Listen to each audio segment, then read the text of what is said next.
Buen día. Para los que apenas se están uniendo, les solicitamos el favor darnos unos minuticos para dar inicio a nuestra conferencia.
Está en español.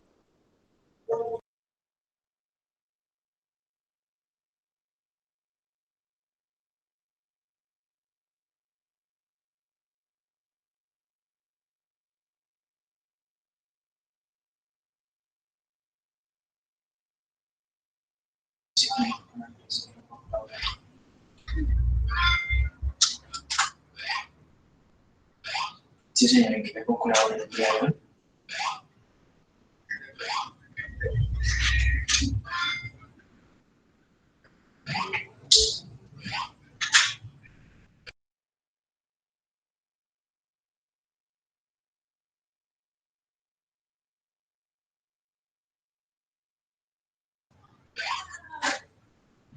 La línea es la 316-788-84.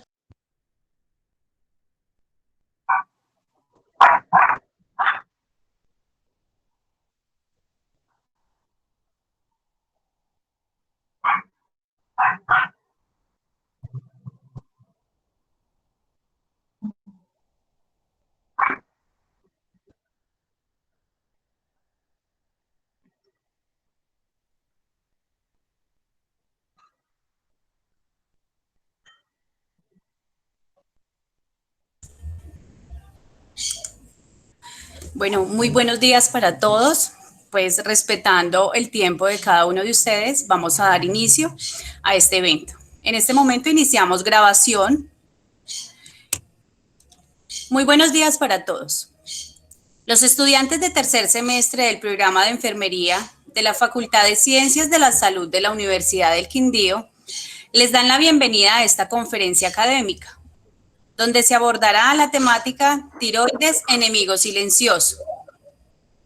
Queremos agradecer a nuestro conferencista, el doctor Carlos Javier Zapata, docente de esta universidad, médico cirujano de la Universidad del Quindío, especialista en epidemiología de la Universidad del Rosario, máster en nutrición y dietética con énfasis en obesidad de la Universidad de Pueblos de Atlántico, España, quien el día de hoy nos estará acompañando en el abordaje de este tema tan importante.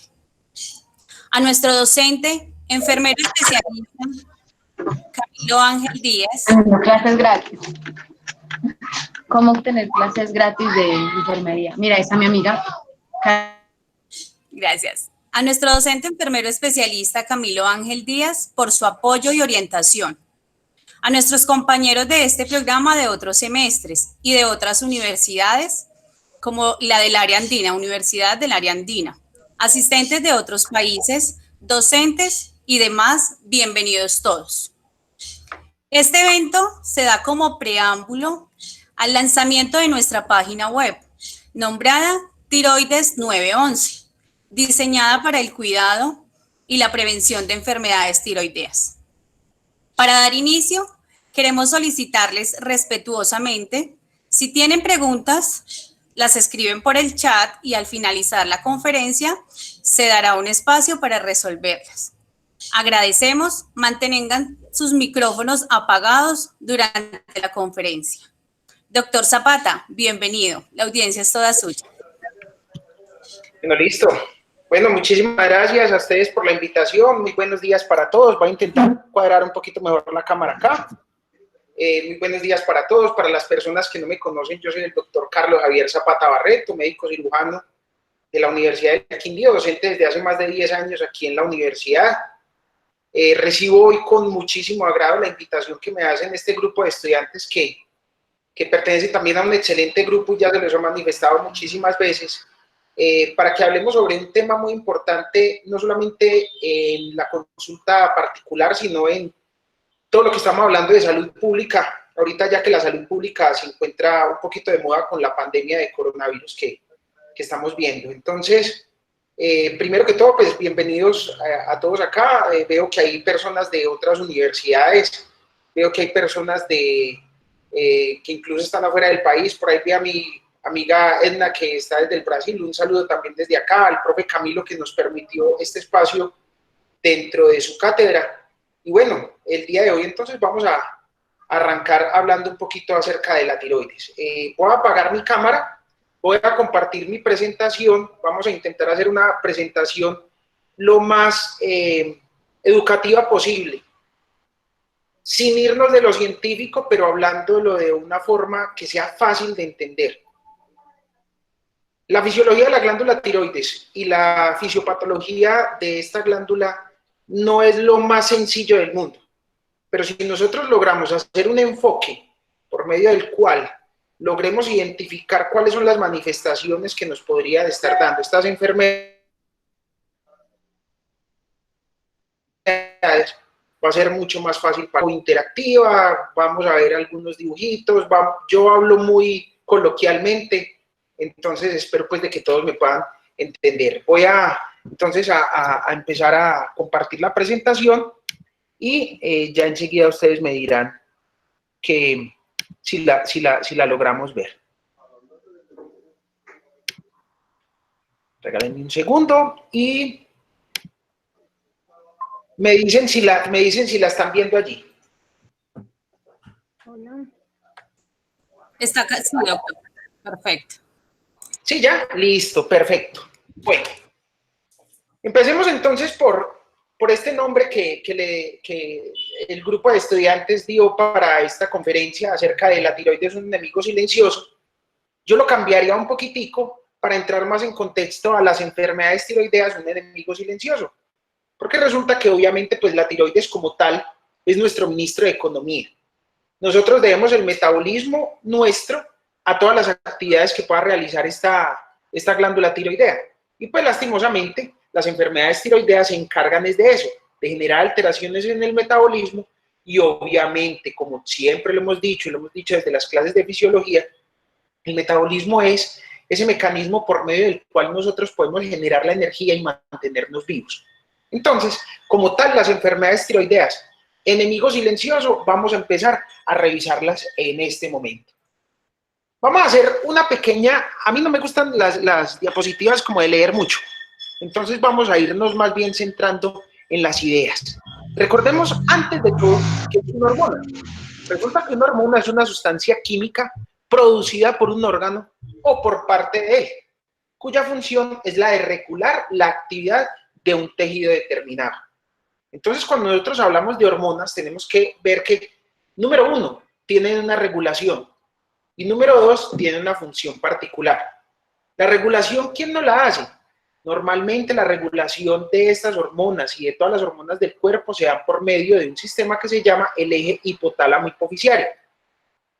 De allí que nosotros podamos hablar de que hay tres tipos de hormonas que ya más tarde también vamos a hablar de ellas. Unas hormonas que se llaman las hormonas liberadoras, las hormonas estimulantes y las hormonas tróficas. Las hormonas liberadoras son las hormonas del hipotálamo, las hormonas estimulantes son las hormonas que salen de la hipófisis y cuando hablamos de hormonas tróficas ya tienen que ver con el órgano en particular que vayamos nosotros a analizar. En este caso, que sería la glándula tiroidea. Vamos a hablar un poquitico, por encimita nada más, de la anatomía, por lo menos para que sepamos en dónde se encuentra la glándula tiroides. Esta glándula se encuentra en el cuello, sobre el cartílago tiroideo, tiene formita de mariposa, con lo cual nos puede indicar que tiene un lóbulo derecho y un lóbulo izquierdo. Recordemos que la glándula tiroides entonces es la encargada de generar esas hormonas tróficas, se llaman hormonas tiroideas, y tienen función metabólica imprescindible.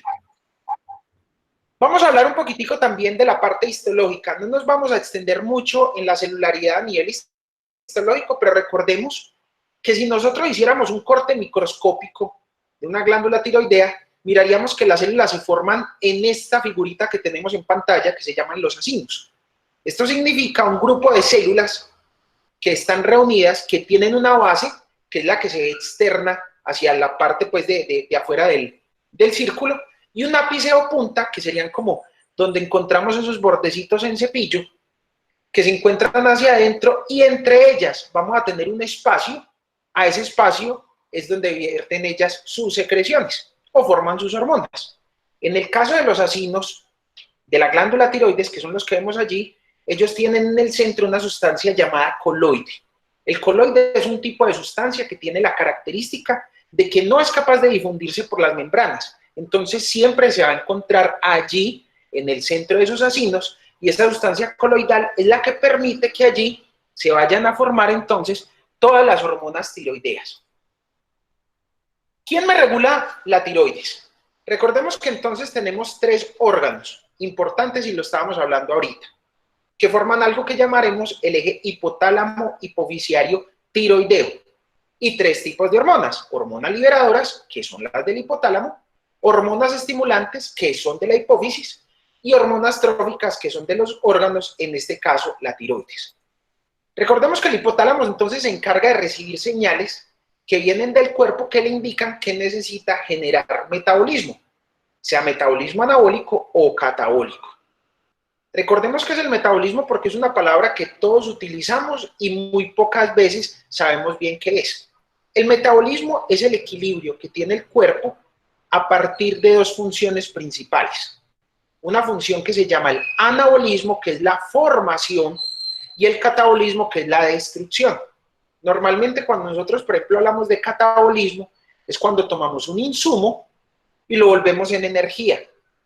Y cuando hablamos de anabolismo es cuando tomamos ese insumo y lo volvemos en un tejido. Son simplemente ejemplos, pero para que entonces nosotros veamos que metabolismo es ese equilibrio entre anabolismo y catabolismo. Entonces, catabolismo normalmente rompemos para generar energía y anabolismo lo que formamos como reserva. Entonces, cuando al hipotálamo le llega una señal de que debe activar el metabolismo, va a generar una hormona de tipo liberadora. A esa hormona la vamos a llamar TRH. Significa hormona liberadora de tirotropina. Esta hormona viaja por la sangre a través de un sistema portal que nos la va a dejar en la glándula hipófisis. Recordemos que la hipófisis tiene dos lóbulos, por eso allí vemos dos figuritas, una por encima de la otra. Uno de ellos es el lóbulo posterior, llamado la neurohipófisis, y uno frontal que se llama la adenohipófisis. Adeno significa glándula.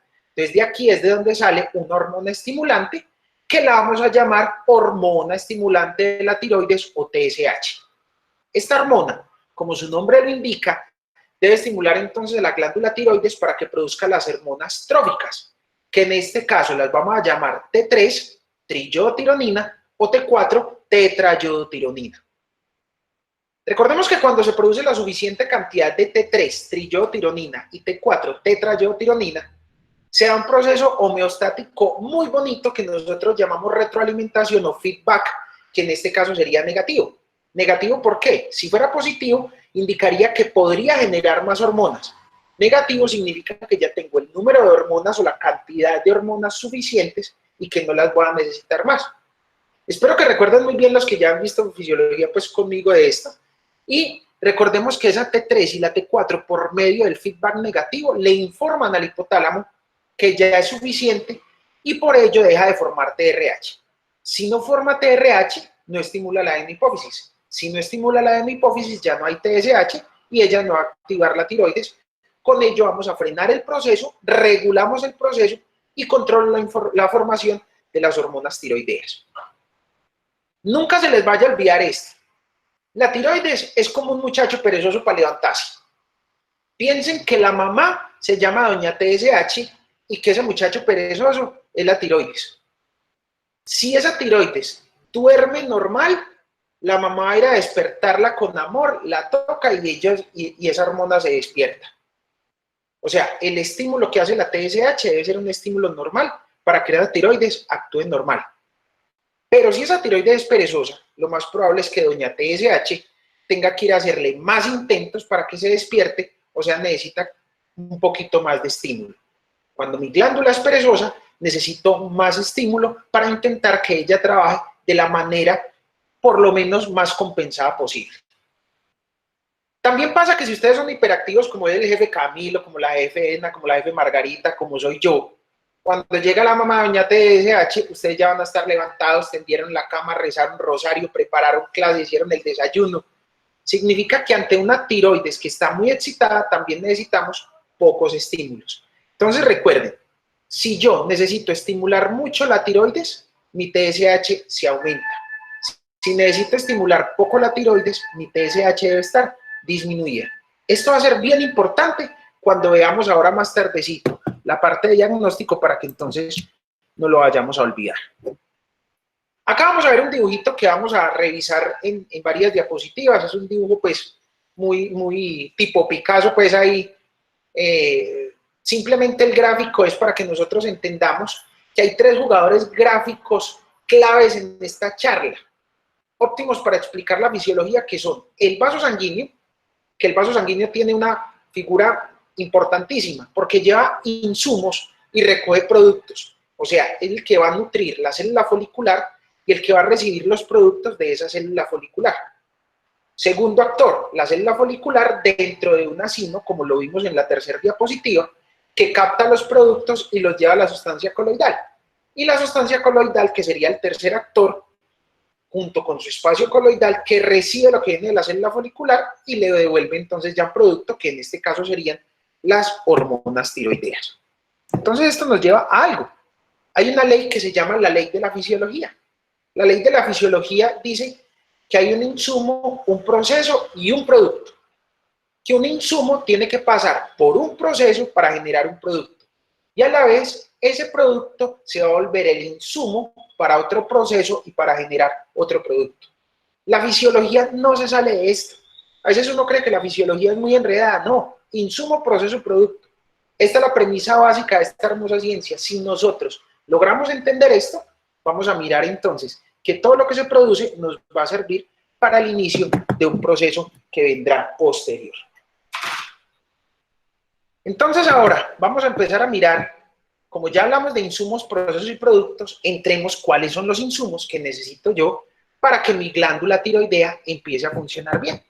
Entonces, vamos a hablar de cuáles son los insumos básicos.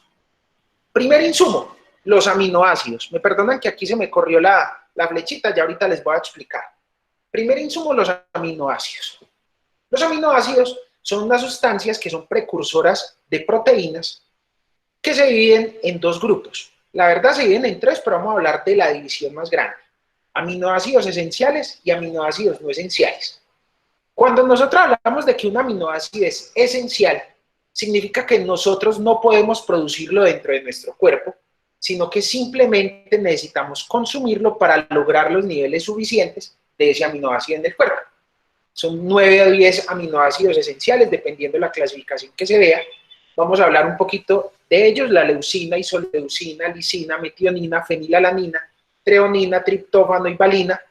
Y hay uno que se llama histidina, que es esencial nada más en los niños, entonces se llaman condicionalmente esenciales.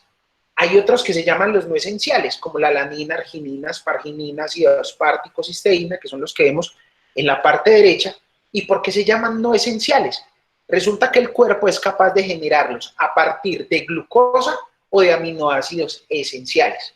Entonces el cuerpo mismo es el que se encarga de generarlos.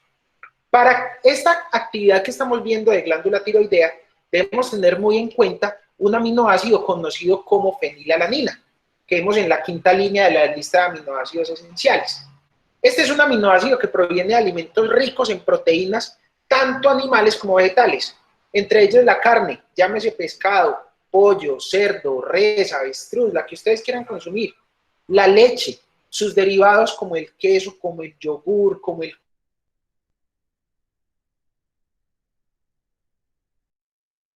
se llama fenilalanina. Su función principal, ¿cuál es? Es la de sintetizar otras sustancias como los neurotransmisores. ¿Cuáles? Por ejemplo, la dopamina. Por eso da felicidad tomar leche y comer helado. Si ustedes miran las películas gringas, la niña cada vez que está deprimida se sienta, se coloca un buzo grandotote, se pone a ver una película y eso no le va a quitar la depresión, pero se pone a comer helado. ¿Por qué come tanto helado? Porque tiene fenilalanina, porque es un derivado de la leche, genera dopamina y con ello les va a dar felicidad.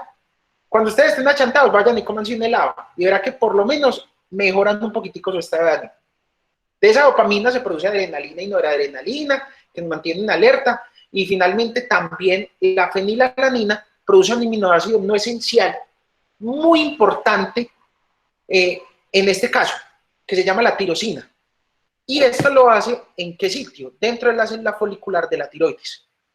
Un segundo componente, un segundo insumo bien importante para la formación de las hormonas tiroideas se llama el yodo, que es una sustancia que encontramos en algunos vegetales, que encontramos en los pescados, que encontramos en los mariscos y en menor cantidad en algunas frutas. Resulta que nosotros no todos los días comemos vegetales. Esperemos que con esta pandemia hayamos aprovechado y cambiar un poquito los hábitos, pero normalmente no comemos muchos vegetales y muchas frutas. No comemos pescados y mariscos todos los días. Entonces recordemos que la fuente principal de yodo en nuestra dieta viene de un paquetico que tenemos allí en la cocina que se llama la sal yodada, que durante años ha sido una estrategia de salud pública para evitar el bocio del hipotiroidismo. Las sales que nos venden a nosotros no son sales sin tratar, son sales con tratamiento, con un poquito de yodo, porque como tenemos deficiencia de yodo normalmente por nuestra alimentación convencional, entonces necesitábamos suplirlo de alguna forma. ¿Y cuál es el único elemento que podríamos decir nosotros que consumimos en todas las casas? La sal. Entonces, la principal fuente de yodo en este momento, podemos decir que sería entonces la sal. Vamos entonces acá. Ya hemos contado cuáles son los alimentos que tienen fenilalanina y cuáles tienen yodo. Recordemos que todos deben pasar por un proceso de absorción que se da en el intestino delgado, por la superficie de los enterocitos en el borde en cepillo, y recordemos que allí deben llegar a la circulación. De allí esta circulación debe ir a un sistema que se llama el sistema portal, formado por la esplénica y por las mesentéricas, que va hacia el hígado. Del hígado, entonces, por la vena cava inferior vamos hasta el corazón, y de allí lo envía del corazón, obviamente, para todo el cuerpo. Con esto garantizamos de que esto va a llegar a todos los tejidos que sean necesarios. Y uno de estos sitios es la glándula tiroidea, que es el mismo esquemita que les expliqué ahora rato, que va a permitir entonces que tanto el yodo como la fenilalanina se puedan ir hacia el citoplasma. Acá vemos entonces cómo esa fenilalanina, por medio de una enzima, pues ya llegó al citoplasma, y por medio de una enzima llamada la fenilalanina hidroxilasa, como el nombre le indica, le quita un radical OH a la fenilalanina y forma una nueva molécula llamada tirosina y elimina una moleculita de agua. ¿Por qué es importante que sepamos esta reacción? Porque cuando nos hablan de que hay un déficit de tirosina o que no se formó una hormona tiroidea, una de las principales causas es de que no haya el insumo suficiente para generar la tirosina, y esa tirosina se debe dar entonces en estas células foliculares. Ese compuesto que se acaba de formar, que es un aminoácido, no es una proteína, se va a quedar allí en la célula folicular para ayudar entonces a formar posteriormente la hormona tiroidea. Quedemos entonces claros. Los dos insumos más importantes de este sistema se llaman yodo y fenilalanina. Y la fenilalanina se va a convertir posteriormente entonces en tirosina. Ya que hablamos entonces de cuáles eran los insumos, vamos a la segunda parte de la teoría de la fisiología. Insumo, proceso y producto. Entonces vamos a hablar del segundo, que es lo que nosotros denominamos entonces los procesos. Y cuando hablamos de procesos, vemos que para la formación de las hormonas tiroideas y para la fisiología normal de la tiroides, necesitamos no solamente el yodo y la tirosina, sino que necesitamos unos cofactores y unos procesadores que nos van a colaborar en esta formación. Al igual que ellos, también necesitamos unas organelas que nos van a servir para este proceso. Son el aparato de Golgi, el ribosoma y el retículo endoplásmico. Hay unas moléculas que nos van a servir, lo que nosotros llamamos cofactores, como serían el sodio, el potasio y el cloro. Todas ellas nos van a servir para procesos de ¿qué? Procesos de transporte, como lo hemos visto anteriormente en las bases fisiológicas. Los mecanismos de transporte que vamos a utilizar son la bomba sodio-potasio-TPasa, el simporte de sodio-yodo y el cotransporte de yodo-cloro. Finalmente vamos a tomar en cuenta unas enzimas muy importantes que se llaman la peroxidasa, la proteasa y la desyodasa. Entonces vamos a explicar un poquitico dónde están localizadas para que entremos en contexto y lo podamos entender. Porque cuando nos hablan de tantos nombres, nos hablan de tantos transportes, nos hablan de tantas cosas, pues lo mejor es que miremos en dónde están localizadas y cómo va a actuar cada una de ellas. Entonces, vamos a explicarlas. Número 1, empecemos por el potasio. El potasio proveniente de la alimentación, al igual que el yodo, se ha absorbido del intestino, proveniente de la alimentación, y ustedes lo ven que está entonces en este momento en la sangre. El yodo también ha venido entonces de la alimentación, y esas partículas que se llaman ion yoduro se encuentran también en la sangre. ¿Cuáles son entonces esos alimentos que poseen yodo? Y principalmente la sal. Ya lo dijimos que aquí en el país es una medida de vigilancia para evitar el bocio. También lo encontramos, por ejemplo, en el rábano, en el pescado, en mariscos, pero esto es más o menos lo que consumimos, y en particular nuestra principal fuente de yodo se llama la sal. ¿Qué alimentos tienen potasio? Las frutas, los cárnicos y casi todos los alimentos que tienen conservantes, al igual que las verduras y las legumbres. Segundo, vemos por acá arribita algo que se llama el sodio. El sodio se encuentra dentro de la célula para mantenerla activa, como vimos alguna vez en los potenciales de acción, que espero pues que sea algo que se recuerde muy bien. Y vamos a tener una tercera que se llama el cloro. El cloro que se encuentra entonces en la sustancia coloidal para dar un gradiente eléctrico y permitir que haya cotransporte en ese sitio, como ya lo vamos a explicar. ¿De dónde sale el sodio? Recordemos que él viene de la dieta y el espacio extracelular, en la dieta estamos hablando entonces de que el consumo de sal normal me va a generar dos de los grandes cofactores o insumos que necesito, que sería entonces el sodio y el yodo. Ya si vamos a ver cómo entramos a la célula folicular, veamos esto que encontramos por aquí arribita, una bolita de color rojo, se llama el sistema sodio-potasio ATPasa, y vamos a encontrar también un poquito más abajo, en color verde, un transportador que se llama el simporte sodio-yodo. Recuerden que siempre hablamos de simporte y antiporte, es porque está involucrado el sodio, que nos permite que vayan otras sustancias junto con él o a la contraria, pero siempre por los canales de sodio. De aquí ya miremos entonces que a la salida de la célula, el coloide, hacia el coloide entonces tenemos una proteína de membrana, la estamos señalando acá, que se llama entonces la pendrina. Esa pendrina también se encuentra en el oído y es la encargada de que el yodo, que posteriormente ya vamos a ver todo el proceso, pueda entrar a la sustancia coloidal. Respecto a las enzimas que tenemos acá, para que nunca se nos olvide, tenemos tres enzimas importantes. Una que se llama la peroxidasa, que como el nombre lo dice, oxida un yoduro.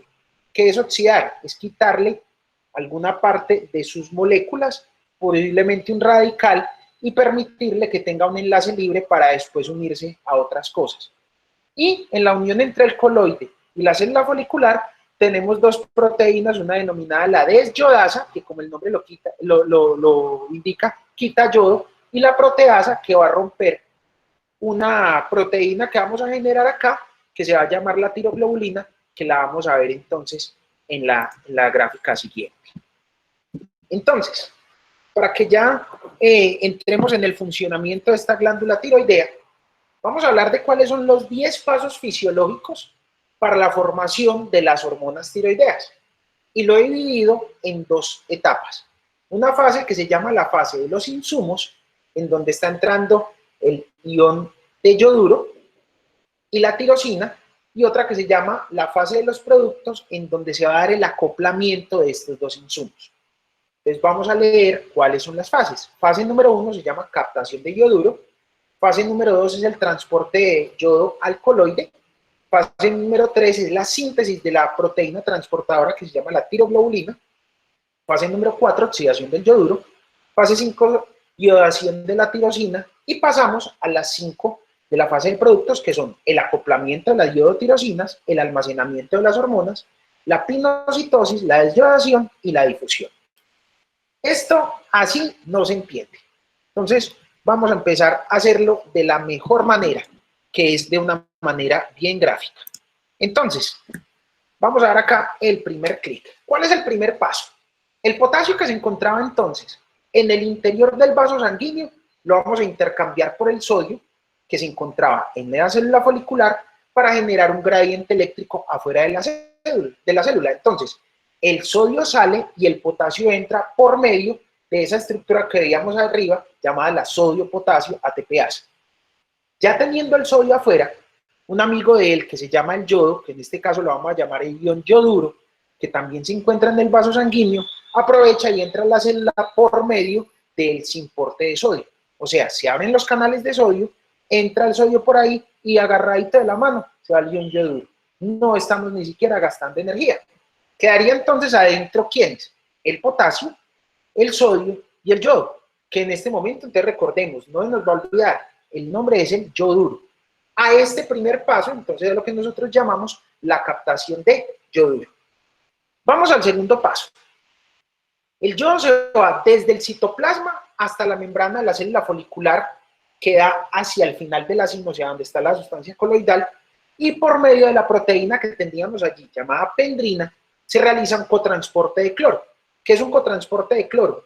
Entra cloro, sale yoduro, que en este momento el cloro estaba dentro del coloide, entra a la célula y el yoduro va a poder salir entonces y quedarse en el coloide. A este segundo paso es el que llamamos entonces transporte de yodo al coloide. Mientras esto se viene dando, vamos a ir entonces al tercer paso. El tercer paso es que mientras está pasando el yoduro hacia el coloide, las organelas empiezan a recibir la señal del núcleo que nos dice que debemos sintetizar una proteína globular. Recordemos que las proteínas se pueden dividir en globulares y en fibrilares. Toda proteína que nosotros escuchemos como proteína globular son proteínas transportadoras y las fibrilares son proteínas estructurales. Entonces vamos a formar una proteína globular que se va a llamar tiroglobulina, cuya función va a ser transportar la tirosina. Del retículo endoplásmico que ha recibido señales del ribosoma, se va a pasar esta al aparato de Golgi, la va a empaquetar y listo, quedó lista la proteína. A este paso entonces lo vamos a llamar síntesis de tiroglobulina. Cuando tenemos esa tiroglobulina lista, se le van a unir partículas de tirosina que ya hemos visto que se han formado a partir de la hidroxilación de la fenilalanina y que las teníamos ahí en ese citoplasma, y van hacia la membrana que hace el coloide y todas juntas van a pasar por un proceso que se denomina exocitosis, que ya también la hemos visto alguna vez en clase de fisiología, y vamos a llegar con ello entonces otra vez al coloide. Cuando llegamos al coloide, entonces vemos que los dos insumos, el yoduro y las tirosinas, que habían venido incluso desde arriba, desde el torrente sanguíneo, o que se encontraban en el citoplasma, ya se encuentran listas en esa sustancia coloidal. Y vamos a ver entonces qué va a pasar allí. Entonces vamos a dar un clic más, y aquí el yoduro que ya entró al coloide no sirve de nada solito, como está, porque se encuentra saturado. Como está saturado es porque todos sus enlaces se encuentran llenos. ¿Qué significa? Que necesito oxidarlo y con ello liberar un enlace para que después se pueda unir por allí con la tirosina.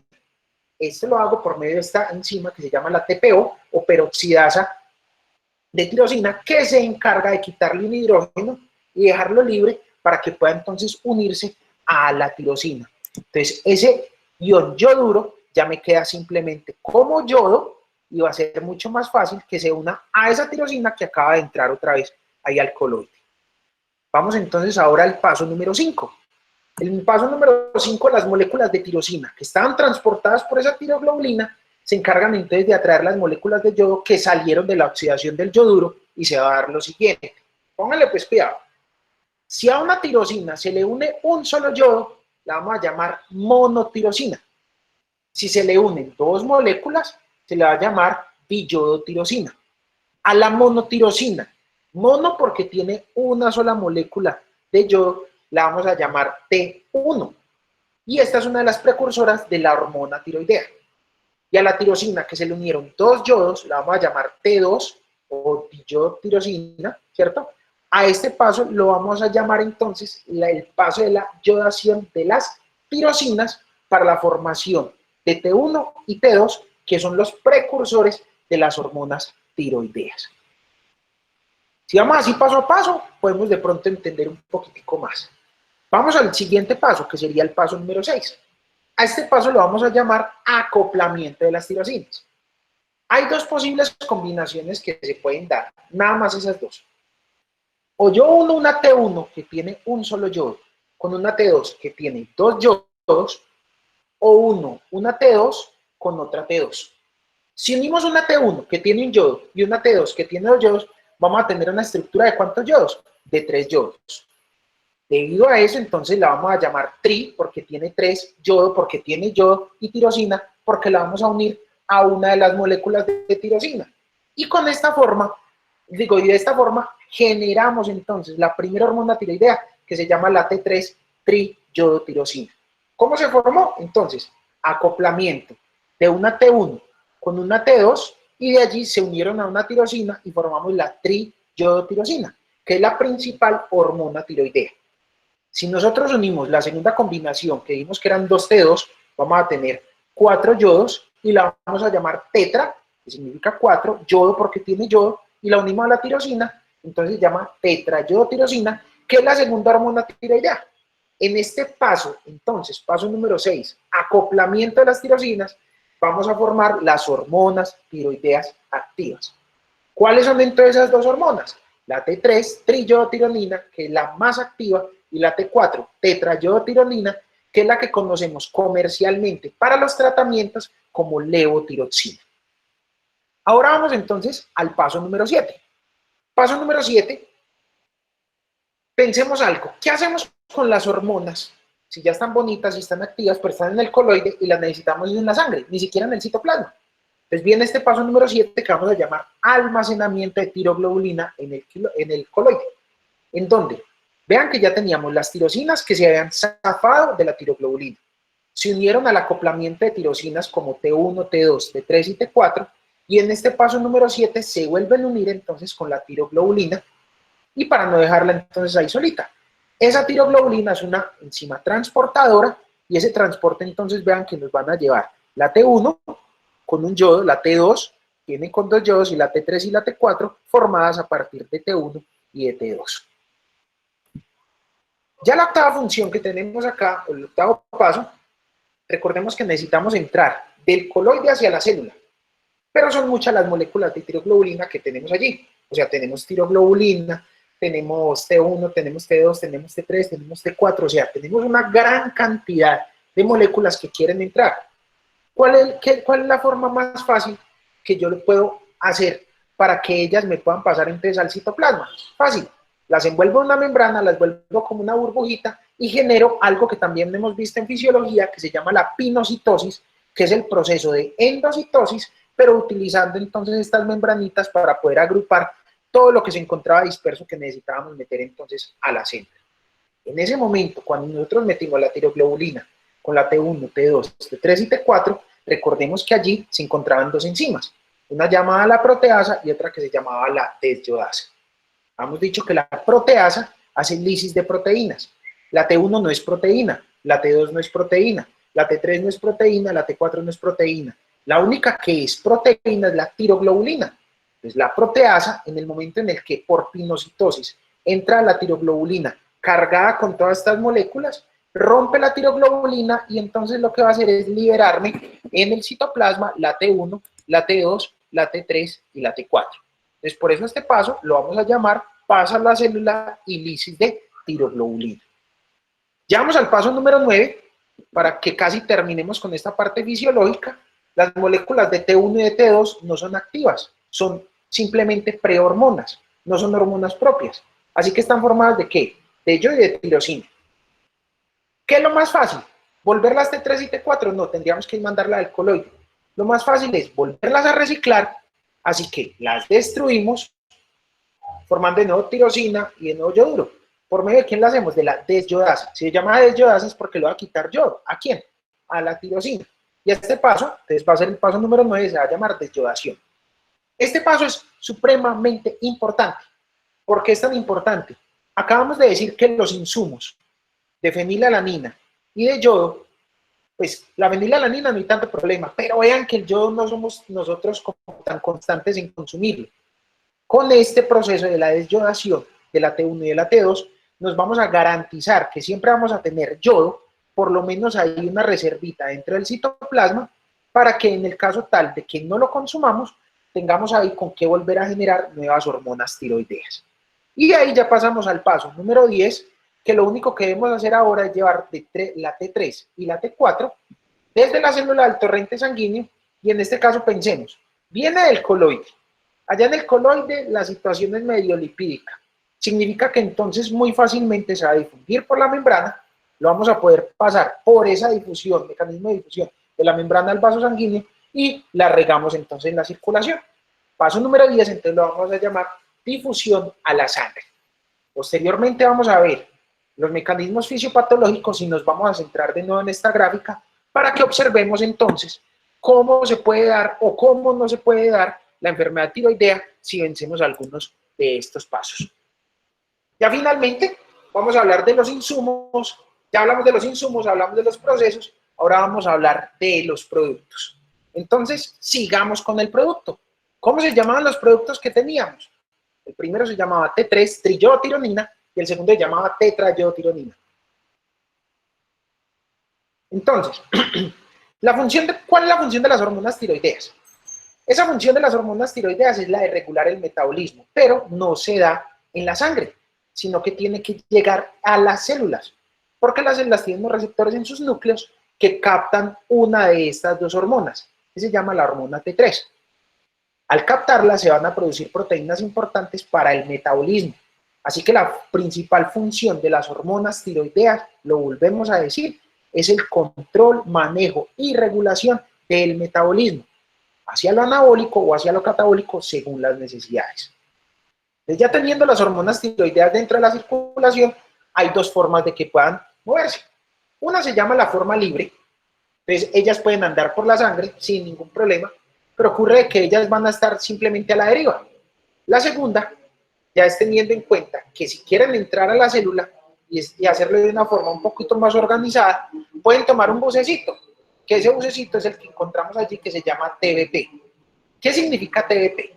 Significa proteína transportadora de tirosina. Esa proteína transportadora de tirosina tiene como característica que le gusta muchísimo la hormona tiroidea, pero la T4, y la atrapa muy fuerte, pero tiene menor afinidad por la T3. Ustedes dirán, pero qué pendejada, acabamos de decir que la T3 es la más importante y a la TBP casi no le gusta. Mejor, porque la T3 se pega entonces menos de la proteína transportadora, pero tiene mayor afinidad por los receptores de los núcleos de las células a donde esta va a llegar.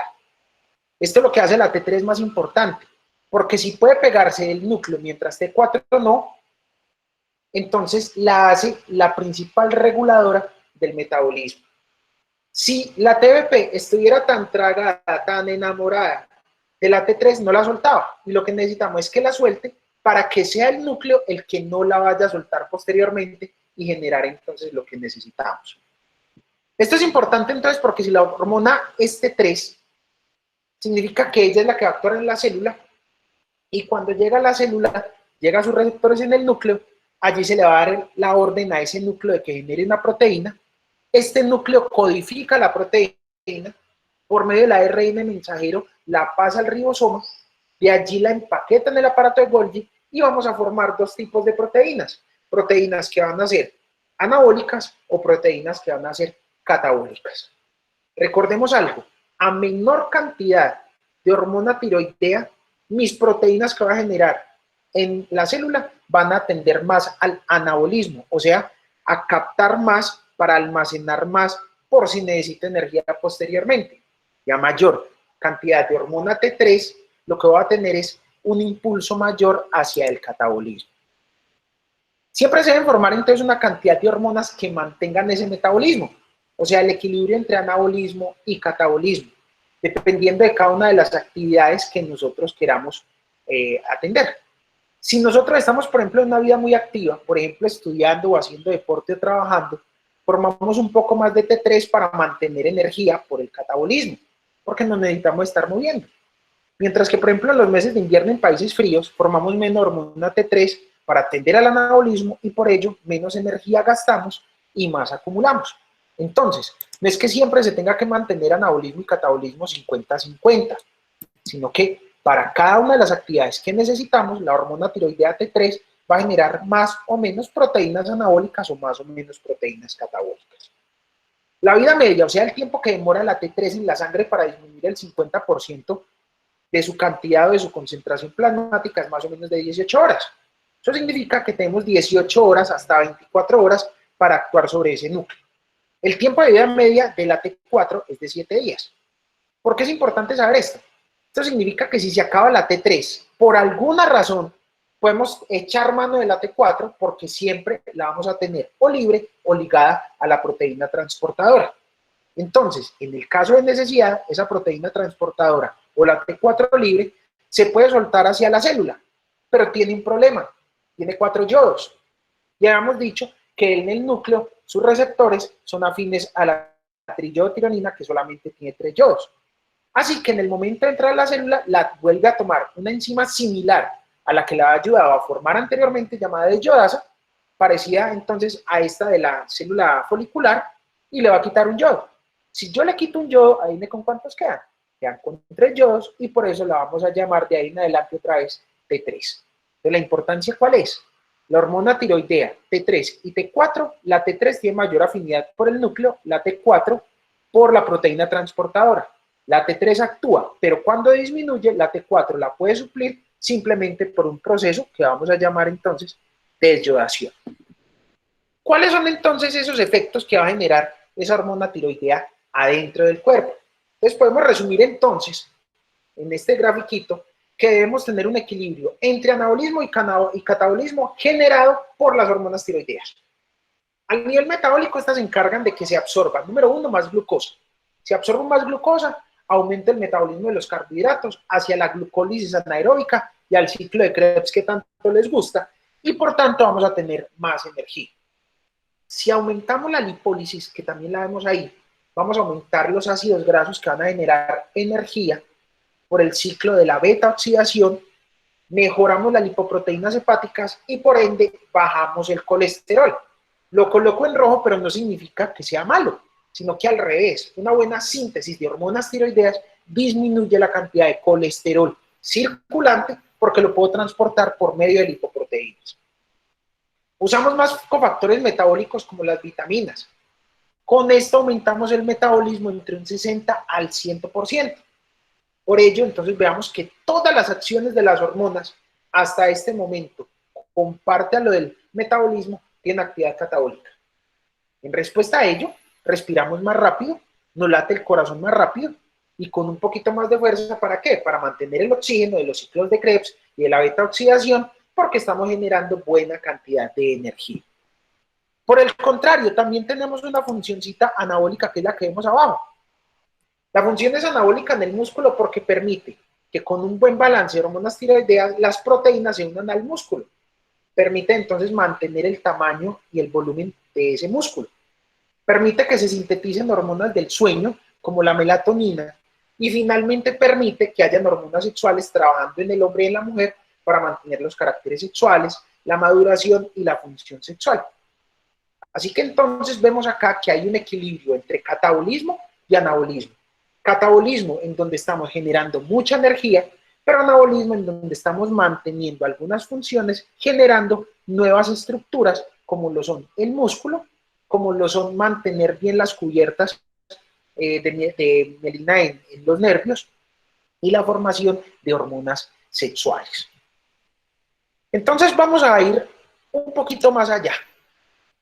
Ahora, ¿qué podrá pasar? Por eso les coloqué ahí la imagen como de un túnel de una película de terror con mucho suspenso, que es un enemigo silencioso. ¿Qué va a pasar con el insumo, el proceso y el producto? Pues debe generar entonces un poquito de suspenso. Ya sabemos entonces cuáles fueron los insumos, cuáles fueron los procesos y cuáles fueron los productos.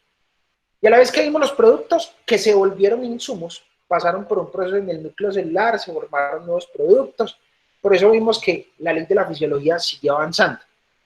Pero miremos entonces que no siempre se va a conservar la homeostasis. Todos siempre quisiéramos que se conservara la homeostasis, pero no. En cualquier momento los procesos se pueden enloquecer por cualquier cosa, sepámoslo o no sepamos. Entonces, ¿qué podría pasar si se rompe este equilibrio? Entonces, vamos a ver a cada nivel qué va a pasar con estos componentes si se rompe la homeostasis. Entonces, vamos con los insumos. ¿Qué pasa si yo aumento insumos? Fácil, voy a tener más hormonas tiroideas y por tanto voy a tener un desbalance en el metabolismo, porque en este caso, si tengo más T3, voy a generar más catabolismo y va a ser una producción de energía exagerada. ¿Qué pasa si yo disminuyo los insumos? Pues fácil, vamos a tener menos hormonas tiroideas y la tendencia es al anabolismo. Quiero que nos quedemos con eso bien en claro antes de que hablemos de las enfermedades, sino que la sobreproducción me va al catabolismo, la infraproducción o subproducción me lleva al anabolismo. Vamos al segundo paso, los procesos. Si yo aumento mis procesos, voy a tener más hormona tiroidea. La tendencia es al catabolismo. Si yo disminuyo mis procesos, tengo menos hormona tiroidea, mi tendencia es al anabolismo. Y vamos con los productos. Si tengo mucho T3 y mucho T4, va a funcionar de forma más fuerte y más acelerada. A más T3 y más T4, tengo mayor tendencia al catabolismo. Si tengo poco producto, T3 y T4, va a funcionar más lento, o sea, al anabolismo. Conclusión, a más hormona, más catabolismo. A menos hormona, más anabolismo. Y vamos con esta otra, que también es una imagen de terror. ¿Por qué imagen de terror? Porque todos pensábamos que esto iba a pasar ahorita en los primeros días del aislamiento obligatorio, que se nos iban a acabar los alimentos y mentiras que sacaron el papel higiénico. ¿Por qué? No sabemos todavía. Pero vamos a seguir con la ley de la fisiología. ¿Qué me permite que yo pueda subir o bajar mis insumos? Entonces, número 1, el no consumo de proteínas vegetales y de proteínas animales va a permitir que yo no tenga fenilalanina y por ello no vayamos a tener tirosina. De acá la necesidad de reciclar entonces esa tirosina, como yo les había dicho ahora en el paso número 9 de la fisiología, por medio de la deyodación. Otra forma en la que yo puedo bajar mis insumos, el consumo de sal yodada. Ahorita hay una moda gigantesca de utilizar que la sal del Mediterráneo, que la sal directa del mar, resulta que es sal que no es yodada. Y si no es yodada y no consumimos los otros productos con yodo, pues obviamente no vamos a tener el aporte suficiente de yodo todos los días. También me puede bajar mis insumos el consumir poco pescado, pocos vegetales que no tengan el yodo. Y algunos medicamentos que pueden captar el yodo, como lo vamos a ver ahora, uno de ellos es la amiodarona, que la amiodarona la utilizamos mucho en reanimación cardiopulmonar. Ahora, ¿qué me puede subir entonces esos insumos?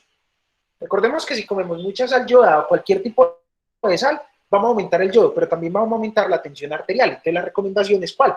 De que tampoco consumamos mucha sal. Existen algunos medicamentos, como los acabo de decir, la amiodarona, que capta entonces el yodo y me permite que estos se me suban y pueda generar un aumento de las hormonas tiroideas. Pero lo más importante de esta diapositiva es que acá viene el primer consejo dentro de nuestra actuación en el cuidado del paciente con enfermedad tiroidea. Y cuando digo cuidado, hago énfasis en esa palabra. ¿Por qué? Que ya para todos he sabido mi admiración que hay hacia los profesionales de enfermería. Porque nosotros prescribimos mucho, pero cuidamos poco. Mientras que ustedes son los que de verdad están cuidando a los pacientes. Entonces, primero que todo, un agradecimiento allí. ¿Cuál es ese primer consejo entonces en la actuación en el cuidado del paciente con enfermedad tiroidea?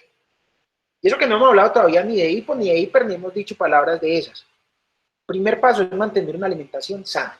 El primer consejo que ustedes como profesionales de la enfermería y nosotros como médicos deberíamos dar es procurar la sana alimentación y educar en hábitos saludables de esa alimentación. Nosotros debemos promover planes nutricionales que sean completos, evitar lo que se llaman dietas restrictivas, en especial para las señoritas que les encanta hacer dietas sin saber cómo, que se pueden a tomar disque copaditas de yodo con limón, que se pueden aguantar hambre, que se ponen a hacer la dieta de la piña y el atún. No hagan eso. ¿Por qué? Porque vean que podríamos generar problemas tiroideos. Y siempre debemos también estar atentos en unas buenas historias clínicas de los pacientes en donde sepamos qué toman. Porque muchos de estos pacientes podrían estar tomando medicamentos, como lo acabamos de decir, la amiodarona, aumenten el yodo y aumenten entonces en las hormonas tiroideas. Entonces siempre debemos hacer una buena historia clínica y una buena asesoría nutricional. Eso sería el primer paso en el caso de que nosotros queramos dar recomendaciones en el cuidado. Ahora, esta gráfica ya ustedes la conocen. Ya hablamos de los insumos, vamos a hablar de cuáles pueden ser las alteraciones en los procesos. Entonces, en cuanto a los pasos del proceso que se pueden ver alterados en este caso, para producir más o menos hormona tiroidea, tenemos que decir una premisa muy importante. Cualquier paso puede estar alterado y por ende no producirse la T3 y la T4. Si alguno de los pasos falla, por obvias razones, no se va a llegar a feliz término y no vamos a generar T3 y T4. Lo mismo que si uno de los insumos falla, igualmente por lógica se van a producir menos hormonas tiroideas. Pero hay dos pasos importantes y particulares en este proceso que podrían en particular estar asociados con la enfermedad tiroidea y los vamos a ver. Acá está el primer paso que se acaba de cambiar de color. Recordemos ese paso 2 en donde la pendrina permite el cotransporte de cloro y de yoduro. Si este paso falla, puedo tener muy buen insumo de yodo, tener muy buena tirosina, ¿cierto? Pero no puedo seguir el proceso. Lo que hará es que disminuyan la formación y posteriores concentraciones de hormona tiroidea porque no paso el yoduro y no lo voy a poder oxidar. Este paso entonces está asociado a bajar los niveles y por ello la tendencia de los síntomas hacia el anabolismo. Entonces, cada vez que nosotros veamos un paciente que tenga un déficit allí más hacia el anabolismo, síntomas hacia el anabolismo, y veamos que hay una disminución de sus hormonas tiroideas, pensemos que muy posiblemente el problema fue en la captación de ese yodo y en el paso del yodo hacia la sustancia coloidal. Ese sería entonces uno de los mecanismos fisiopatológicos de algo que vamos a llamar el hipotiroidismo. Hipo, bajo, significa la formación bajita de hormonas tiroideas. Entonces, ¿cuál es el paso principal de formación fisiopatológica del hipotiroidismo? Según esto, el paso número 2, que es un déficit de esa hormona, de esa proteína llamada la pendrina. Ahora vamos al segundo paso, que sería el cuarto paso, que es la oxidación del yoduro. Si nosotros tenemos una enzima TPO que funciona muy exagerada, va a captar más yoduro y por ello va a generar más hormonas tiroideas. Por tanto, la tendencia de síntomas será al catabolismo. Entonces, este paso número 4, oxidación del yoduro, cuando tengo una TPO que está muy elevada o muy exagerada para actuar, es la principal causa fisiopatológica dentro de este proceso para la enfermedad llamada hipertiroidismo. Entonces, el paso 2, asociado al hipotiroidismo, el paso 4, asociado al hipertiroidismo. Como capta tanto yodo, entonces lo que hace es que genera mucho yodo libre para que se unan muchas tirosinas, vamos a generar mucha T3 y vamos a generar mucha T4. Resulta que también en este caso podemos tener enfermedades autoinmunes que van a hacer que los anticuerpos actúen contra esa peroxidasa, que se llaman anticuerpos antiperoxidasa. Y ellos van a hacer que la peroxidasa no sea capaz de tomar ese yoduro y oxidarlo hacia ion orgánico. En este caso, la tendencia no es a aumentar las hormonas tiroideas, sino a disminuirlas. Entonces, este es el paso fisiopatológico de otra de las enfermedades tiroideas que se llaman las tiroiditis autoinmunes. Entonces, ¿cuáles son los pasos del proceso que se me pueden alterar para que se me dañe la glándula tiroides o no me funcione normal? Cualquiera de los 10 pasos. Pero los pasos más importantes son el número 2, asociado a la formación de pocas hormonas tiroideas, tendencia al anabolismo, se llama hipotiroidismo. Paso número 4, tendencia a captar más yodo por medio de la peroxidasa, generar más hormona tiroidea, tendencia a generar catabolismo, paso vital para el hipertiroidismo. O una enfermedad autoinmune que no me permita el paso 4, las tiroiditis autoinmunes que normalmente van con hipotiroidismo. Entonces, sigamos acá. Pongamos las cositas claras. ¿Qué me baja las hormonas y qué me sube las hormonas? Entonces, estos son los mecanismos por los cuales me pueden bajar las hormonas. O no como lo que necesito, bajo el insumo, o no lo capto porque la pendrina está alterada, o hay un ataque de anticuerpos que me dañan una enzima, que es la peroxidasa. Y los mecanismos por medio de los cuales yo estoy aumentando las hormonas son, número 1, consumo de medicamentos, como la amiodarona, y otra, la actividad exagerada de la peroxidasa captando y oxidando mucho yodo. Entonces, cuando bajo mis hormonas tiroideas T3 y T4, voy a estar por debajo de lo normal. Debajo tiene una raíz que se llama hipo. Entonces, bajar las hormonas es lo que vamos a llamar hipotiroidismo. Y subir las hormonas es lo que vamos a llamar la enfermedad del hipertiroidismo. Vamos a ver entonces cuáles son las manifestaciones, muy similar al primer cuadrito. Y vean, entonces, ¿qué pasa en el hipotiroidismo? Vean que lo coloqué todo al revés. El paciente con hipotiroidismo disminuye la formación de energía. Por eso es un paciente que ustedes lo van a ver que está aperezado, asténico, o sea, no quiere hacer nada, adinámico, no se quiere mover, que aumenta de peso, porque su tendencia es ¿cuál? Anabólica. Pero vean que todo lo hace es ¿por qué? Porque aumenta la grasa y no el músculo. Miremos en la parte de abajo. Favorece la formación de grasa, no favorece la formación de músculo. Es un paciente que su frecuencia cardíaca siempre se va a mantener lentica. Si está lenta, vamos a tener menos oxigenación. Es un paciente que piensa más despacio, que se mueve más despacio. Su tensión arterial disminuye, entonces disminuye el riego vascular a los tejidos. Por ello, cada vez se ve más apagado. Sus funciones normales pueden cambiar, sus funciones sexuales pueden cambiar. Pacientes que tienen menos líbido, son pacientes que todo el tiempo están aperezados, duermen poco, lloran mucho, no toleran el frío. ¿Por qué? Porque generan poca energía. La tendencia del hipotiroidismo es una tendencia anabólica. Por eso casi siempre en la consulta de obesidad vemos que el paciente que tiene hipotiroidismo le achaca al hipotiroidismo el aumento de su peso, por la tendencia anabólica a la grasa, la disminución de la energía. Para poder yo diagnosticar si un paciente tiene o no tiene un hipotiroidismo, número 1, lo más importante es la clínica. Y número 2, son los exámenes complementarios que vamos a hacer y que ahorita vamos a aprender a diagnosticar. Para ello tenemos varios elementos, varios instrumentos. Uno de ellos se llama la escala de Billewitz, que es la que tenemos acá en pantalla. Entonces, para nosotros hacer un diagnóstico claro, tenemos esta escala en donde tenemos algunas preguntas de signos y síntomas del paciente. O sea, le tengo que preguntar una buena historia clínica y lo tengo que examinar, un buen examen físico, y con ello determinamos si por su puntaje podría o no tener hipotiroidismo. Este paciente con una puntuación de menos de 30 puntos se denominaría eutiroideo y significa que no tiene ningún problema. Pero si por el contrario esta escala da un resultado de más de 30 puntos, yo debo solicitar exámenes complementarios que ahorita vamos a ver cómo los solicitamos y cómo los interpretamos. Veamos entonces los síntomas principales según la escala de Billewitz que puede tener un paciente con hipotiroidismo, o sea, tendencia anabólica porque hay acúmulo de grasa. Número 1, sudoración disminuida. Como no genera tanta energía, su temperatura no se regula, por ello no puede sudar tanto. Número 2, piel seca, porque no hay sudoración. Número 3, intolerancia al frío. ¿Por qué? Porque no genera la energía suficiente para mantener entonces termorregulada. Número 4, aumento de peso, anabólico completamente. Está reconcentrando toda la grasa más que el músculo. Constipación, pues acordémonos que el colon no le gusta trabajar y aprovecha que nada más está trabajando, pues deja de trabajar. Disfonía.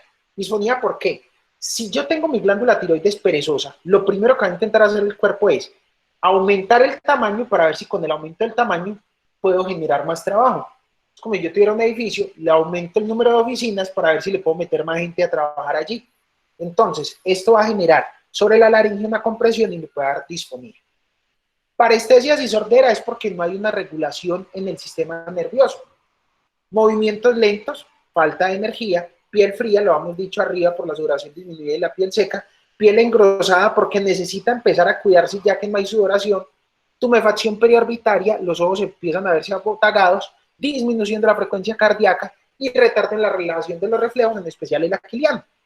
Entonces, si ustedes encuentran eso en un paciente, le van a colocar el número que aparece allí en la casilla de presentes. Digamos, tiene piel seca, 3 puntos, tiene constipación, 2 puntos, tiene retardo en la relación de reflejos, 15 puntos. Pero si están ausentes, también debemos frenarle, o sea, quitarle con la casilla de ausentes. ¿Por qué? Porque puede ser un paciente que tenga alguna otra cosa y no un hipotiroidismo. Escala de Billewitz, entonces nos sirve para la parte clínica. Puntajes por encima de 30, vamos para hipotiroidismo, por debajo, eutiroidismo. Es una escala que no me va a servir para el hipertiroidismo. Y entonces miremos hipertiroidismo. ¿Qué pasa con el paciente hipertiroideo? Prácticamente se mantiene igual la formación de energía. Esto es una cosa bien importante, solo que lo hace de manera exagerada. Esto significa que es un paciente que necesita más oxígeno y por eso su frecuencia cardíaca y respiratoria está muy acelerada para mantener toda la demanda de oxígeno que necesita. Por eso el primer síntoma que tienen estos pacientes es la taquicardia y como la intranquilidad.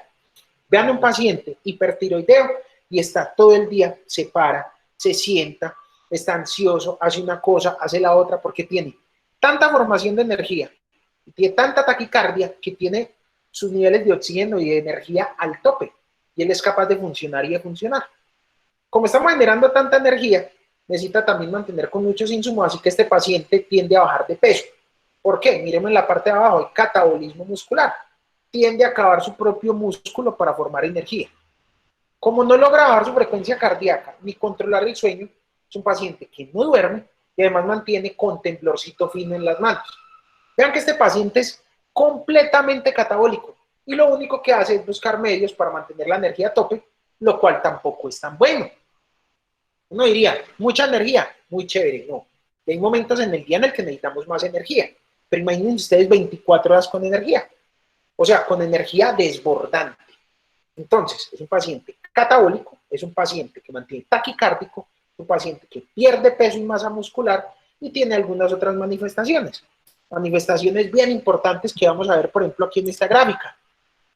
¿Cuáles son los síntomas característicos? Ya no tenemos una escala como Billewitz, sino los signos característicos de este paciente son exoftalmos, o sea, se ven los ojos como saltoncitos. Exo significa afuera, oftalmos, ojo, son los ojos así saltoncitos. No indican que todas las personas que tengan ojos saltones sean hipertiroideos, porque entonces yo sé que más de uno está pensando en un amigo que tienen por la cuadra y dicen, uy, este ya lo irá a diagnosticar. No, tienen que mirar todo el contexto de este paciente y asociarlo a la medida de las hormonas tiroideas.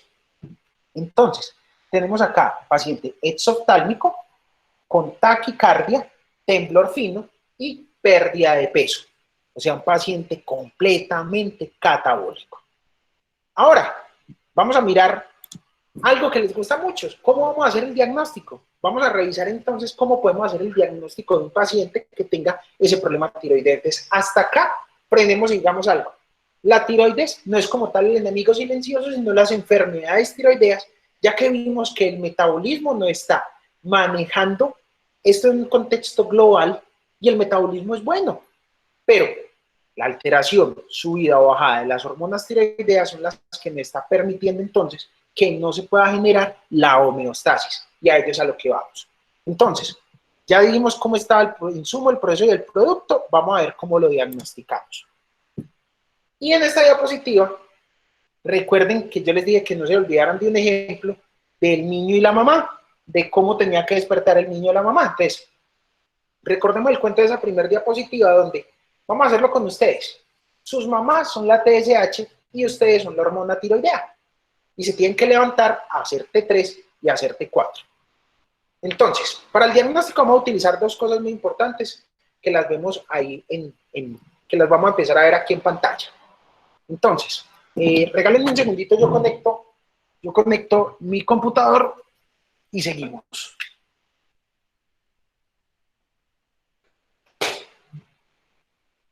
Listo. Esto fue rapidito. Bueno, entonces, aquí en esta diapositiva vamos a mirar dos cosas importantes que vamos a hacer para el diagnóstico. Primero, se llama la clínica. Debemos examinar muy bien los pacientes y ver sus síntomas.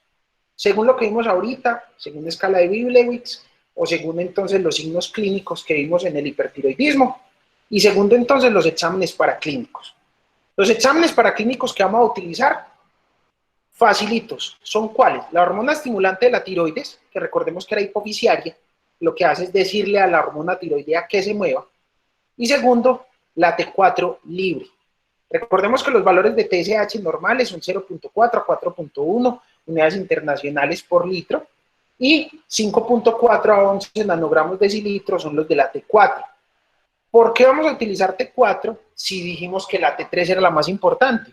Pues por lo mismo, como la T3 se une tan fácilmente al núcleo, nosotros no la vamos a encontrar tan libre en sangre, pero sí vamos a encontrar niveles de T4, que son los que nos van a suplir para el día de mañana si necesitamos esa T3, la T4 está ahí, se desyoda y entra a la célula. Entonces, miremos, pensemos entonces que si su mamá, doña TSH, le dice que se levante, ese es el estímulo. Y ustedes se levantan y se levantan bien, o sea, que generan buena T3 y buena T4. Cuando la TSH está en niveles normales y la T4 actúa normal, o sea, se formó normal, esto es un paciente que yo llamo eutiroideo. Significa entonces que la TSH no necesita subir ni bajar, sino da el estímulo suficiente para dar un trabajo suficiente y generan la cantidad de hormonas necesarias y suficientes. Pero pasemos a un segundo caso. ¿Qué pasa si esa tiroides tiende a ser un poquito perezosa? Entonces, doña mamá, que sería la TSH, nos va a despertar, pero entonces necesita despertarnos con más fuerza. Aumento el estímulo para lograr que nosotros trabajemos. Entonces, la TSH se va a ver elevada y nosotros podemos responder de dos formas. Nos levantamos y hacemos las cosas de manera perezada, o sea, una T4 baja. Eso es lo que llamamos hipotiroidismo primario. Entonces, si yo necesito, si tengo mi glándula más perezosa y necesito más estímulo, o sea, más TSH, y mi trabajo a pesar de eso es bajito, es lo que llamamos el hipotiroidismo primario. Porque hay otro segundo hipotiroidismo que se llama el hipotiroidismo subclínico. ¿Y qué es el hipotiroidismo subclínico? Ustedes son perezositos, pero llegó la mamá con el grito, o sea, aumentó el estímulo y ustedes se pararon e hicieron las cosas normalitas como son. ¿Qué significa? Una TSH elevada, porque mi glándula es perezosa, pero a pesar de ser perezosa, genera los niveles normales, o sea, una TSH elevada. Una T4 normal se llama hipotiroidismo subclínico. Son la gran mayoría de pacientes que nosotros vemos en las consultas que les diagnosticamos que sean completamente asintomáticos. No están formando bien su hormona tiroidea, no nos damos cuenta por los síntomas, sino por un examen que hagamos de pronto aislado por alguna cosa. Estos pacientes los vamos a llamar entonces hipotiroideos subclínicos. Otra forma de que yo tenga una TSH elevada con una T4 normal es el paciente que está tomando hormona tiroidea como terapia de reemplazo hormonal y se encuentra en este momento compensada. Entonces, ya hemos dicho, el eutiroideo, TSH normal, T4 normal. En el hipotiroideo, la TSH tiene una característica importante, siempre está elevada. Y puedo tener buena respuesta de la tiroides en el hipotiroidismo subclínico o puedo tener mala respuesta bajando los niveles de T4 en el hipotiroidismo primario. Otro caso es este de acá, se llama el hipotiroidismo hipoficiario. Los niveles de TSH están normales, pero la T4 está disminuida. Entonces uno dice, bueno, ¿qué pasa acá? ¿Cómo debería estar compensando entonces la hipófisis? Si mi T4 está disminuida, pues aumento el estímulo, pero no es capaz de aumentarlo. ¿Y por qué no es capaz de aumentarlo? Porque como tal, el déficit está en la hipófisis, que no es capaz de generar la TSH suficiente para estimular entonces la formación de T4. Entonces, mi glándula tiroidea puede que no esté tan mal, pero no recibe el estímulo suficiente. A esto lo vamos a llamar hipotiroidismo hipoficiario, que es el que tenemos acá en esta gráfica. Entonces tenemos TSH normal, T4 disminuida, y a eso lo llamamos hipotiroidismo hipoficiario. Y tenemos un último caso. ¿Cuál es este último caso? Doña TSH no necesita ni siquiera levantarse a despertarlos, y ustedes ya están despiertos y trabajando. O sea, síndrome del profesional de enfermería, trabajan de sol a sol. Díganme si no, porque con los turnos que les toca son bien berracos. Entonces, ¿qué está pasando con la hipófisis en este momento? Está durmiendo. ¿Necesita hacerle estímulo a la tiroides? No. Por eso la TSH es bajita. Y la T4, de por sí no necesita mucho estímulo, está elevada. Eso es lo que pasa con el paciente hipertiroideo. Entonces, recordemos esto de acá, que este es el gran misterio en el diagnóstico del hipotiroidismo e hipertiroidismo, en donde los grandes gurúes de la medicina nos perdemos a veces por una pendejadita como esta.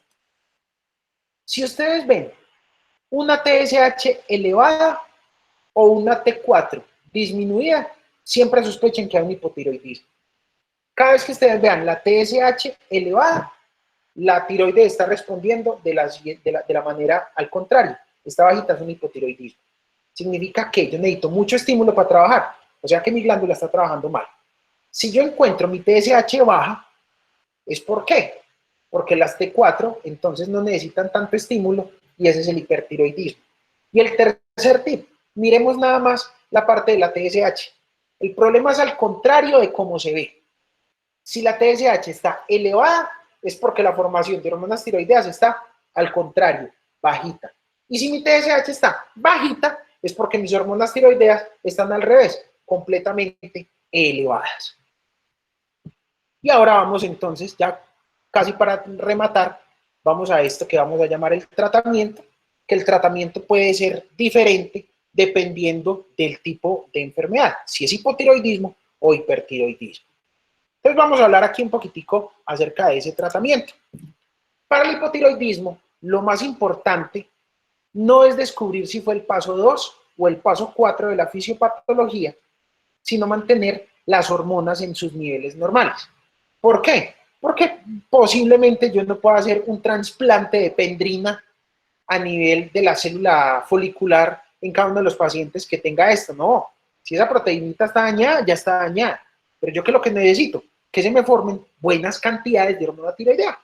Entonces el tratamiento es darle al paciente una terapia de reemplazo hormonal con una de esas enzimas, perdón, con una de esas hormonas. En ese caso con levotiroxina, que es la hormona tiroidea T4 hecha en laboratorio, y se lo vamos a dar dependiendo del peso y de los niveles de TSH.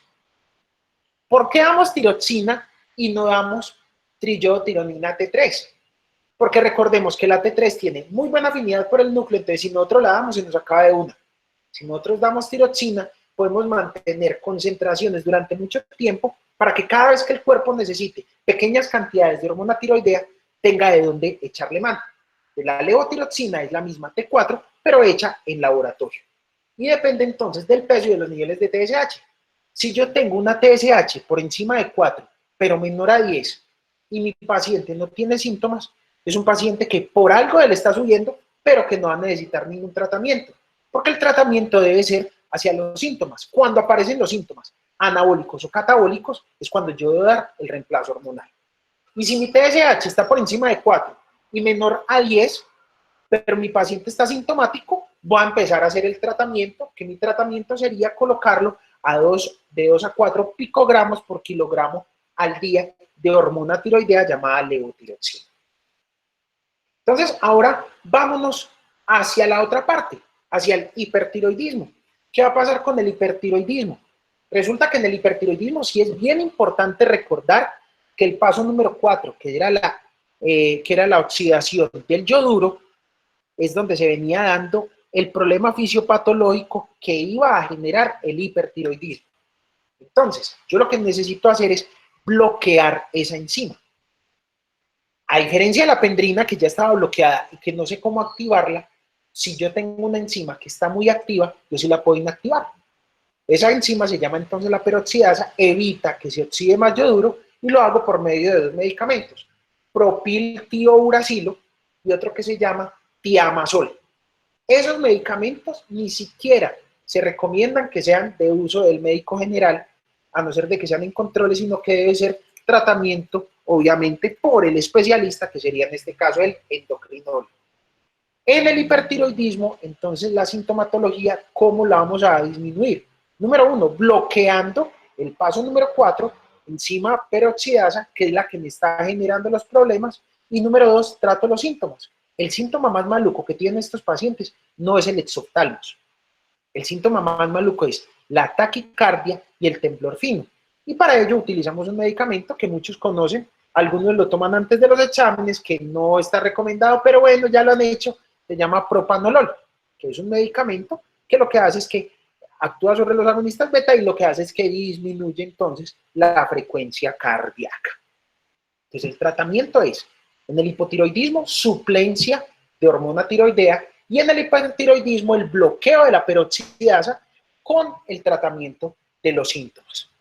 Y ahora sí, vamos a la parte más bonita, que son los cuidados, que es a donde casi no me meto. ¿Por qué? Cuando fui a hacer esta charla me dijeron, doctor, entonces para que usted nos recomiende los cuidados. Y yo dije, cuidados de enfermería vistos desde una perspectiva médica, difícil. Vean, este tema, ¿por qué?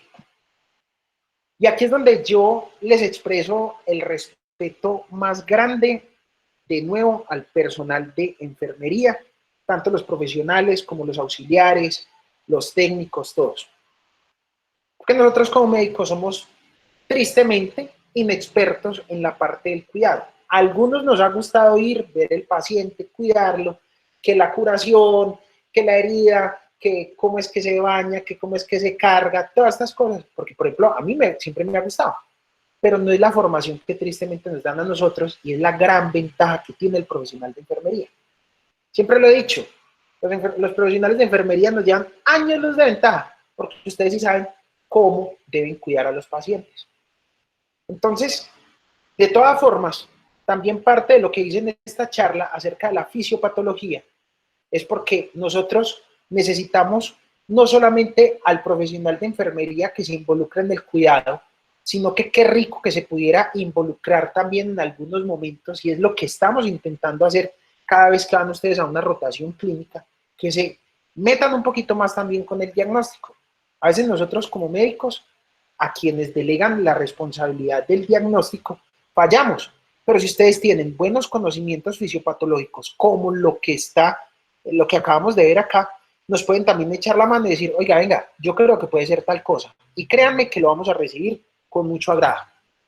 Pero entonces, sí vamos a hablar acerca de algunas recomendaciones que podrían dar, pues para terminar, para que eduquemos, y son la parte nutricional y en la toma de los medicamentos. Resulta que la levotiroxina, que la acabamos de hablar, que es una hormona de suplencia funcional, Entonces es una molécula que se debe tomar en ayunas, no se debe tomar a otra hora, se debe tomar completamente en ayunas. ¿Por qué? Porque resulta que la unión con otros medicamentos o la unión con otros alimentos disminuye su absorción. Se debe tomar en ayunas mínimo 1 y máximo 2 horas antes del desayuno. Debemos indicarle a los pacientes que estos son medicamentos de suplencia, que esto no genera dependencia porque no es un fármaco psicoactivo, es una hormona sintética. El cuerpo no la está produciendo y lo único que nosotros hacemos es dársela. Es como si estuviéramos comiéndonos un platadito de arroz, un poquitico de carne, un choricito, un chicharroncito, toda la vitamina H que es tan buena. Existen presentaciones múltiples de esta tiroxina. Recuerden que habíamos dicho que la podemos colocar de 2 a 4 picogramos por kilogramo al día. Y hay veces que nos dan unas dosis loquísimas, 82.4, 87.5. Y entonces cuando tenemos presentaciones convencionales, siempre le decimos al paciente, pártalo a la mitad y la mitad es la parte de la mitad y otra vez la mitad a la mitad y el paciente resulta tomándose o muy poquitico o no tomándose lo que es. Entonces, actualmente ya hay múltiples presentaciones desde 12.5 hasta 200 microgramos que vienen con presentaciones intermedias, 25 microgramos, 37.5, 50, 75, 87.5, para evitar entonces que el paciente esté partiendo las tableticas. Parte de las recomendaciones también que les podemos dar es esa, es mirar cuál es la dosis precisa, la dosis que más se acerca y asesorar a ese paciente de que tome el medicamento que más se acomode a la dosificación que se le ha dado. Recomendar que se tomen con agua y que sea a la misma hora cada día para hacer que imitemos entonces el ritmo circadiano.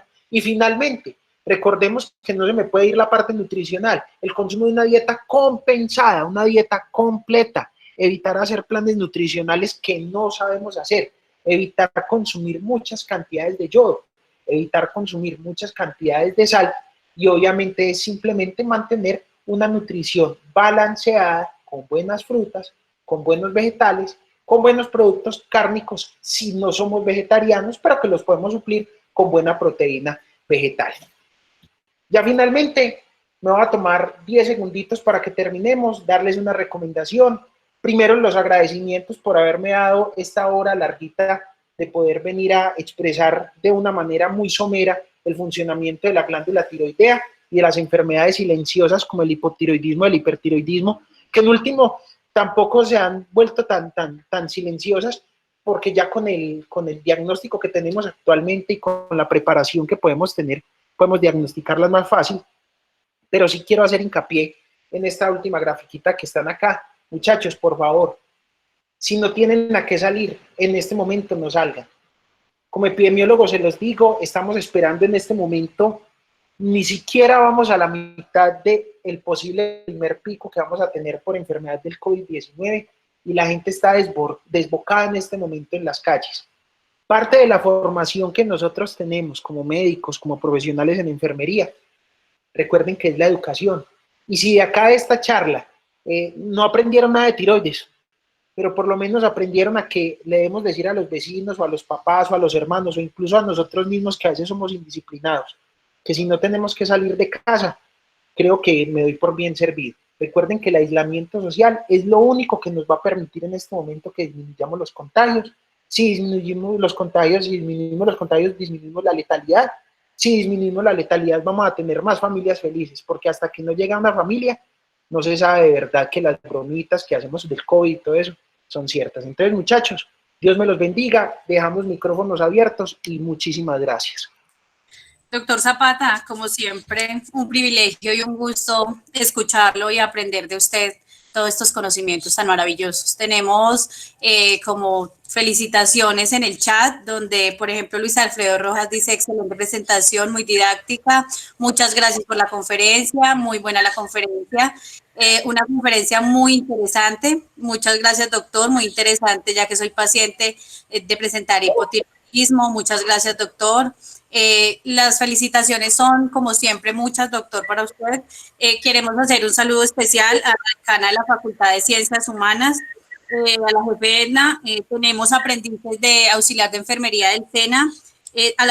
Tenemos enfermeros, estudiantes de la Unidad Central del Valle del Cauca, de la Universidad de Sí, genial, doctor.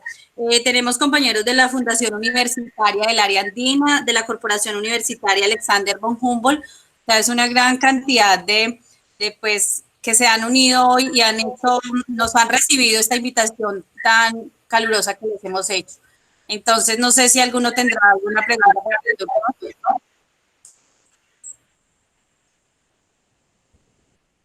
doctor. No, parece que no.